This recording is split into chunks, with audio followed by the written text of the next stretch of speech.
Hello everyone, welcome back to my channel. Today we are going to understand on how we are going to perform different steps in decision tree classifier problem, and we will see those steps, and we will see how we are using hyperparameter mainly, and because that is an important technique on handling this overfitting issues and all, and we will explore everything. And if you do not want to miss these things, stick to till end, and let's start with the topic. So first, what is the step, guys? We have to understand the data set properly, and we have to import the base libraries and all. So let's do that. So I'm importing my libraries. Then this is a online fraud detection data set, and we have these many columns present in that. We have 10 columns present in that. And let me go through these column names, what exactly the meaning of this. So first one is step, which represents a unit of time where one step equals to 1 hour, like every hour what is the update kind of. So type means it's a type of what kind of online transaction. Then amount, transaction amount. Then name or ORIG, that means where exactly the customer is transacting, in which location, that the original location. Then old balance ORG, that means balance before transaction. The new balance means balance after transaction. Then name, destination, recipient of like who to whom that customer is sending money. Then old balance destination, that means initial balance of recipient before the transaction, and new balance of recipient after the transaction. So according to the survey, or according to the what I can say, the practice of the financial institutions, these are the different factors which are getting responsible to understand or to detect whether fraud happened or not. And each fraud means it's either true or false. Okay, so let's explore our data set. So this is my data set, and let me open the head. I'm not going to completely run this code because I have been struggling to get the output for almost, I think, half day, because the data set is very huge, and I'm not getting much room for that to resolve it. So I'm just going through the steps, and I would recommend you to try this out, because this is going to give you the actual feel of the things, because the data set is very huge. So yeah, so data.head, like it's taking time anyway, so I should not be doing that, but I did it. Okay, so by the meantime that data should come, or the head of the part should come, let us go through the other steps. Okay, so here, like I already mentioned, that we have a type. So I wanted to know what are the different types present and what are the counts in my data set. So I have different types present: cash out, payment, cash in, transfer, debit. So these are the different counts. So you can see already the numbers, it's huge, right? And then I wanted to know what are the different origins present, like the where the customer has transacted. So this is the counts I am getting. Then these are my columns. Now just I wanted to brush up your knowledge. I wanted to get your knowledge again back to this log, iloc, how you are detect, or how you are defining log and iloc, and how we can group by and everything. So for that reason, I had taken different as this is a very good data set, so I thought of doing it. So how we are doing log, guys, and what is the meaning of log and iloc? Log is the one where we can directly pass the name, and like it is not depending on the numerical indexes. We can pass if you wanted to know the index, then we can pass the index, and we can pass the column names. So the original like what the original label it is going to consider, and it is going to give you the output log. However, iloc is going to take the numerical value, or the numerical index of those rows and columns, and it is going to give you the output. And let's explore the same thing here. So here I have taken, you can see that how we can initialize these things, or how we can use this log, right? So data.log, I have 11, right? I'm passing 11 and I'm just passing types. So what exactly is the meaning of that? I am trying to get, or I'm trying to fetch my row number 11 and my column type, the meaning of that. So it's going to give you the or the single value here, because I am getting only one row here, right? And I'm getting the type. Same thing, we will go a bit advanced here. So here, now we'll see whether we have got our data set. Oh god, it's still taking time anyway. So what is the next step, guys? Next, I wanted to see whether I can get multiple columns as output or not, right? So for that, what I did, I have again taken 20 and I have taken a list. So this is my list of columns, because we know, right, if we wanted to get a list in case of our normal case as well, we can either use different data structures, right? So this is a data structure. So I wanted to get type and amount. So the same thing I'm getting for row number 20, right? Now the next, we will go bit advanced. Now I wanted to get whole rows, like whatever the rows are present, and I wanted to know only these two columns. How we can achieve it using log? This is how we can achieve. So I already have discussed this during our previous videos of how we can relate this indexing and all.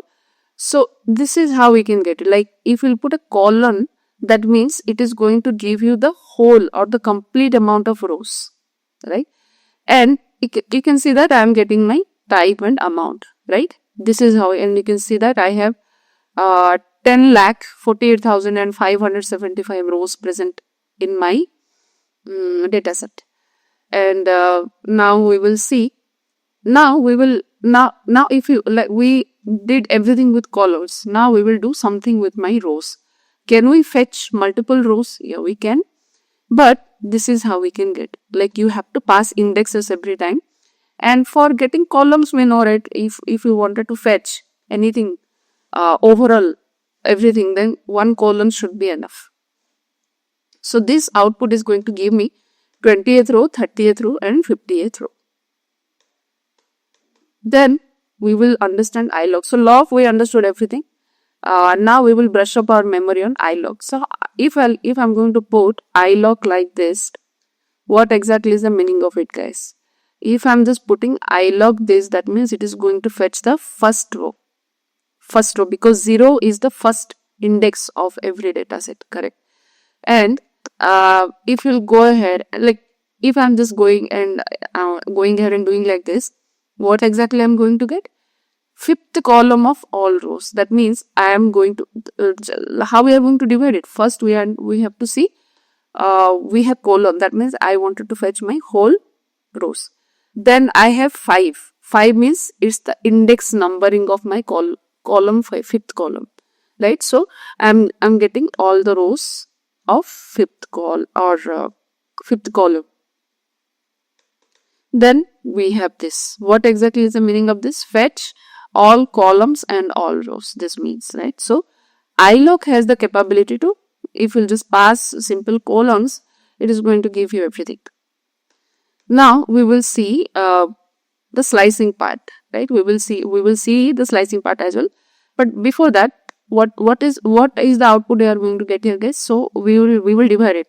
First, it is telling 0th row and 20th row. Simple. Then we will see what are the things present, 1 and 7. That means first column and 7th column. That's it. That's the output we are going to get. And we will see on this what we are going to get. Data, iloc. That means 2, 3, 6, 7, 8 rows and 1 and 7 columns. Let's see whether we got our data set or not.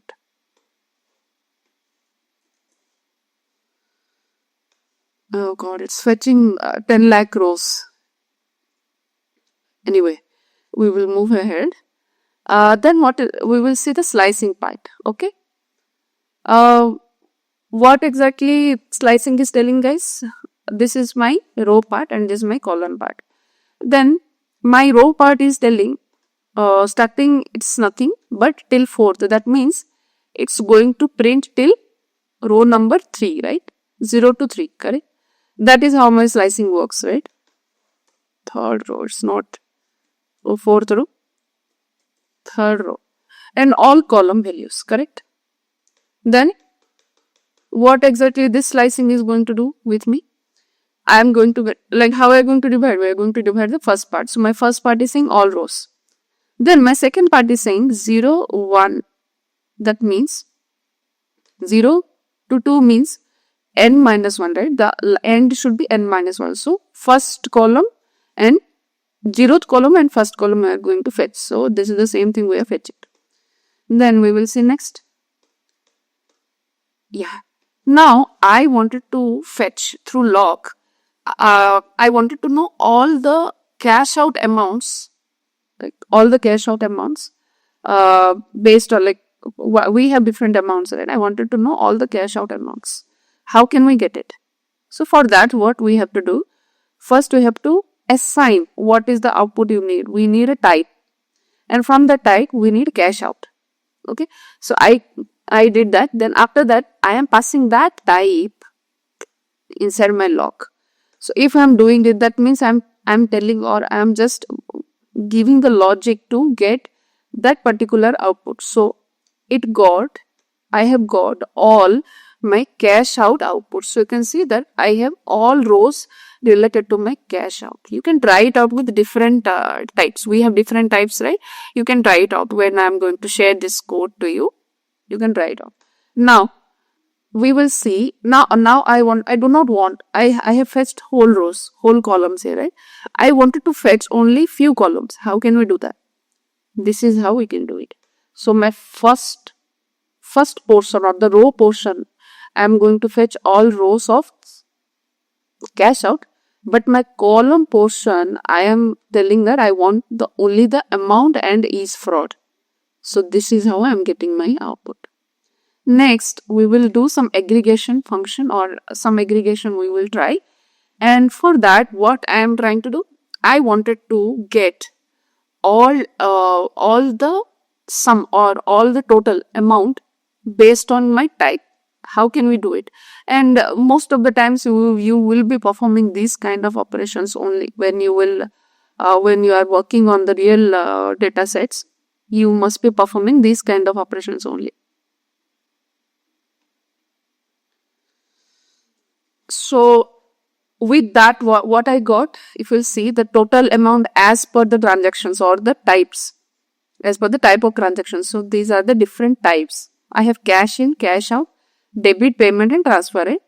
So the same thing I am getting here as a, what I can say, different categories. So these are the total sum, or these are the total amount based on my types. Now I wanted to see like I wanted to fetch only my cash out sum. How can I do that?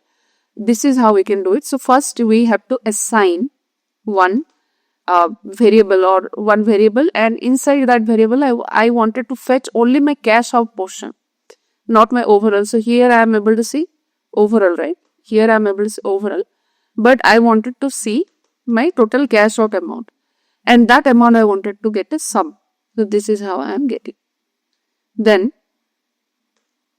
this is my summary. Like if you want to get everything, like you wanted to know what is the average amount, what is the total amount, what is the number of amount present, this is how we can get it. So this is my aggregation function, and I have already covered this during our previous videos of advanced grouping. You can just go ahead and see that video. Then we are coming for the info part, and let me just have a look whether we got, oh god, we have not. Yeah, like I already mentioned, I have struggled for almost half a day, and I don't know why I did this again.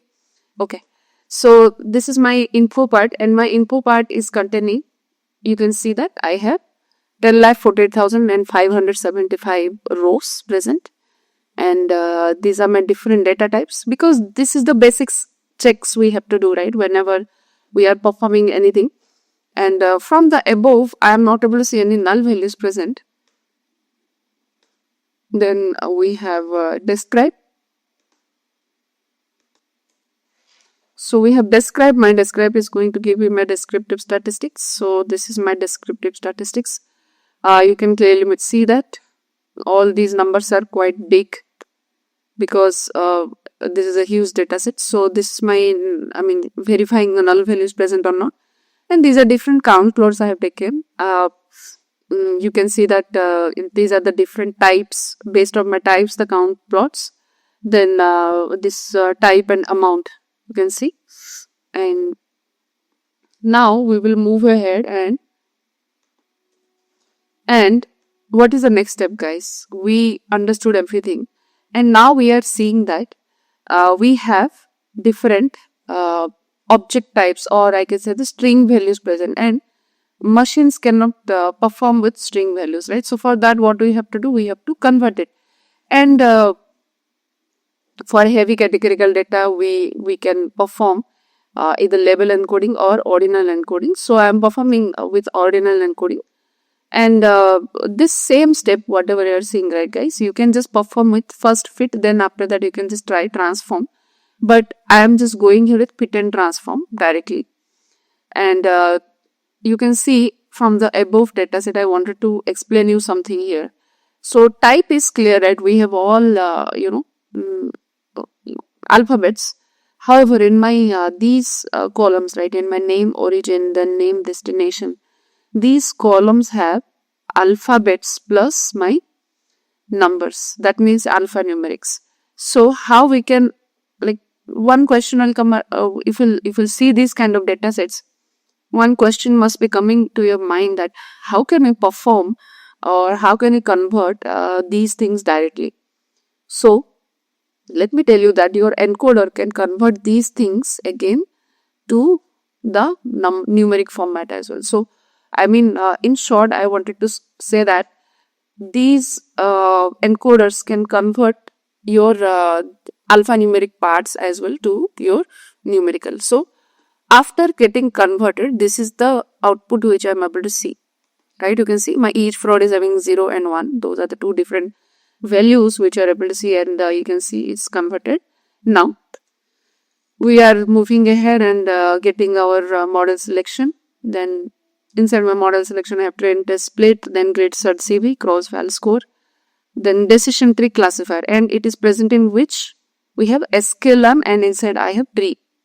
Then metrics, these are the three important metrics, right? Accuracy score, classification report, confusion matrix, and if you want, you can perform with balanced accuracy score, then coherence kappa, then MCC. So all those things also you can do, but these are the major metrics which we are looking for in any kind of classification problems. And these are my different feature importance. So if you see, I'm just getting my feature X and Y, right? X part and Y part. And why we are getting that? Because we have to convert them to train and test split. And this is where we are converting them to train and test. And you can see that I'm just passing X, Y, and like I already mentioned that either you can pass test size or you can pass train size. And here, one more thing I think we can do here. So I have passed stratify as well. It is going to give you the same proportion of test amount or the test data. It's not going to shuffle it more. And this is where I'm defining my decision tree model.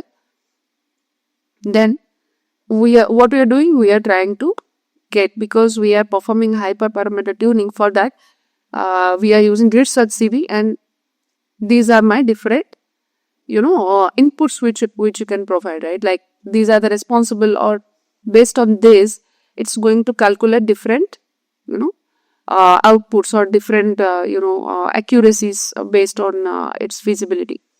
So the first one is my criterion, right? And what these criterions are going to tell you guys, these are nothing but my actual hyperparameters which we are using, like log, loss, entropy, right? Gini, I have already explained you during our decision tree video what my entropy and Gini are doing. My entropy and Gini are going to understand the purity of my each node, right? So that's the responsibility of these two. So Then what is the next step, guys? We are limiting our depth, like till what depth you wanted to train your nodes, because we cannot keep those nodes for longer, right? We need to stop somewhere. And for that we have max depth. So here I have taken the maximum depth till 30. Then minimum sample split, like when it is going to split it, it is going to take some samples, right? And I have already explained to how we are going to, or how it is understanding during our mathematical intuition of my decision tree. So what exactly it is going to do? It's going to split, like when the real scenario will come, it is going to split each and every feature. So it will try with 2, then it will try with 10 samples, then 20, then 50, then 100. Then it is going to see which is going to give you the best accuracy out of it. Then minimum samples leaf, that means this is the maximum leaf explosion I am planning. I do not want more node creation after 50. Then we have max features, so it's going to limit the number of features at each split. So if you have very wide data set, this is a very wide data set, so I am just taking the square root, log 2 and 0.5. So we have seen log 2 in our formula, right? So it's going to limit the number of features based on these features, like, or based by applying these principles, square root, log 2 and 0.5. Then we have pruning parameters. So what is my CCP alpha, guys? So my CCP alpha is cross complexity pruning. So what is cross complexity pruning, guys? Let me just go to the whiteboard and explain it. So what is my CCP alpha? It's cross, not cross, my bad. It's cost complexity pruning. Cost complexity pruning. So we have 3 words present in this, right? One is cost, one is complexity, and one is pruning. So let's understand this. So when you're talking about cost, what exactly is the meaning of it? When you're talking about cost, that means the loss it's going to create from node, right? The different kind of loss, the errors it is going to create from node. So that is my cost. Complexity. What is complexity? So when it is performing this decision tree, or it's just going with yes or no questions from different nodes, what exactly is happening, guys? It's simplifying the things, right? So during simplifying, there is a chance that it's going to simplify in such a way it's going to be overfit after some nodes, and it is of no use after getting the further nodes. That's why we are limiting this max depth and on, right? Then it's going to handle the complexity. So with this CCP alpha and pruning, what is my pruning technique? Pruning is going to remove, or it is going to remove nodes which increases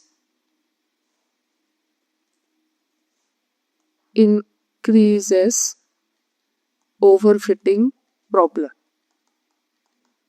So my pruning technique, what it is going to do, it is going to remove that node which is which is very oversimplified, that it might ruin the whole learning of my the data set. So this is how it's going to create. So for my model, what should be my CCP alpha value?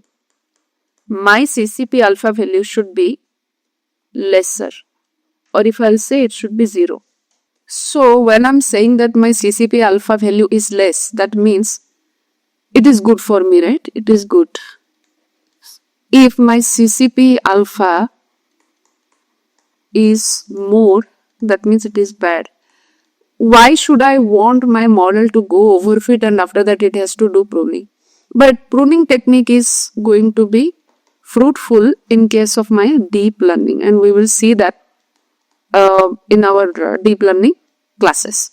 So this is how my CCP alpha value is going to be responsible. And you can see that I have defined so many CCP values, and this is going to be used in performing the hyperparameter tuning. And for that, I have created my param grid, then my estimator is my decision tree, right? So decision tree classifier, then my param grid, then my cross validation I'm using 5, scoring I'm using accuracy, then n jobs I'm using -1. Verbose also you can just keep here.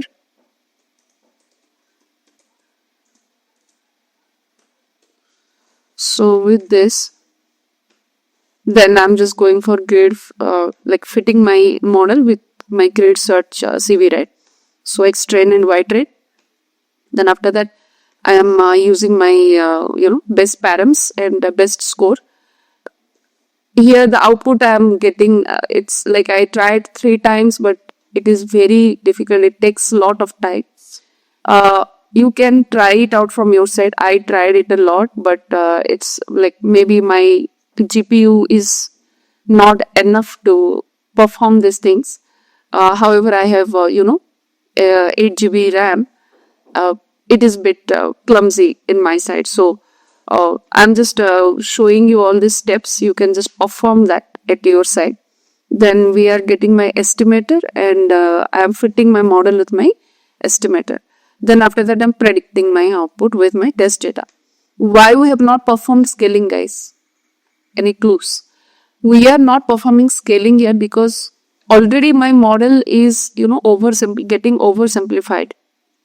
If I will use scaling, it's going to really make the calculations or the analysis very simple internally. It's going to give you a high accuracy score, and your model will perform better with trained data. But when the test data will come, it is going to fail abruptly. So we should not do that.